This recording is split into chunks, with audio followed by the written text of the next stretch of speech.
చేస్తాడు. కానీ ఒక నాయకుడు, ఒక నిజమైన ఒక విజనరీ లీడరు వచ్చే తరం కోసం ఆలోచిస్తారు.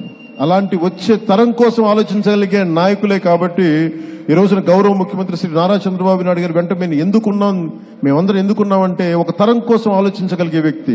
ఇప్పుడు ఒక తరం కాదు, 2-3 తరాల కోసం ఆలోచించే వ్యక్తిగా ఉన్నాం. అందుకని వేదిక పైన ఇక్కడున్న ఈ బంగారు కుటుంబం, ఈ పాలసీకి ఉన్న వాళ్ళందరూ చూడండి, చిన్నపిల్లలందరూ ఇంకా ఇంటర్ చదువుకుంటున్నారు. వీళ్ళందరికీ నాకు పరిస్థితి బాగలేదు కానీ నా బిడ్డల పరిస్థితి బాగుండాలని ఏ తండ్రికైనా ఏ తల్లికైనా ఉంటుంది. వారికి ఎలాంటి చేయూతనివ్వాలి, ఎలాంటి సలహాలు ఇవ్వాలి, కొన్నిసార్లు ఆర్థికంగా కావచ్చు, కొన్నిసార్లు ప్రత్యేకమైన పరిస్థితులు కావచ్చు, ఏమిస్తే బాగుంటుంది అనేది ఈ నలుగురు కలిసి మనకి అటు ప్రభుత్వం తరపు నుంచి, అటు ప్రైవేట్ రంగం నుంచి, అటు ప్రజలు కలిసి పనిచేయటం ఇది చాలా చాలా ఒక గ్రేట్ ఇనిషియేటివ్ మనస్ఫూర్తిగా. అది అంటే దాదాపు 1,70,000 మందిని ఈ డాడ్ కుటుంబాలని విశ్లేషిస్తే దాంట్లో 1,28,00,000 కుటుంబాలని దీని ప్రాథమిక మన జాబితా తయారు చేస్తే దీని నుంచి 30 లక్షల కుటుంబాలని ఎంపిక చేసి గ్రామ సభల ద్వారా దీన్ని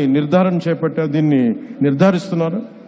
అలాగే అన్యాయంగా ఈ పథకాలకు లేకుండా తొలగించబడిన కుటుంబాలను గుర్తించి అన్ని సవరణలు చేసేందుకు ప్రత్యేకంగా ప్రణాళికను రూపొందించారు.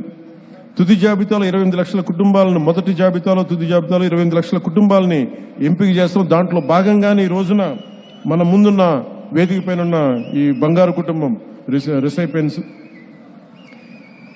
ఎవరైనా సరే ఎన్టీ రామారావు, మన నందమూరి ఎన్టీ రామారావు గారి దగ్గర నుంచి కానీ ఎవరైనా సరే కింద స్థాయి నుంచి వచ్చారు. ఇందాక కృష్ణారెడ్డి గారు మాట్లాడుతూ ఎదుగుదలకి దగ్గరదారే ఉండదు, నలగాల్సిందే. కానీ నలిగేటప్పుడు నాకు నేర్చుకోవాలి. ఇక్కడున్న మత్స అండి ప్రకాష్, ఇప్పుడు మత్స ప్రకాష్, నేను చదువుకోపోయినా పర్లేదు, మా అక్క చదువుకోవాలి, మా అక్క MBBS చేయాలని ఎంత గొప్ప ఉద్దేశం అది.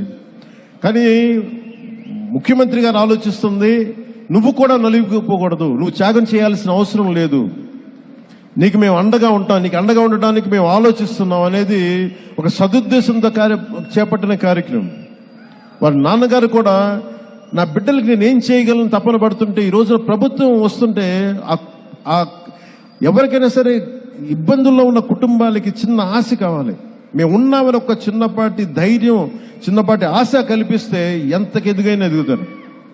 నేను కూడా నేర్చుకోవాలనుకుంటున్నప్పుడు చెప్పేవాళ్ళు ఎవరన్నా లేరే, మనకి తెలివితేటలు మరి ఇట్లా ఇల్లురా అని చెప్పేవాళ్ళు ఎవరు లేరే అంటే ఆ రోజున కనుక మనకి ఎదిగే వయసులో సరైన మార్గనిర్దేశం అంటే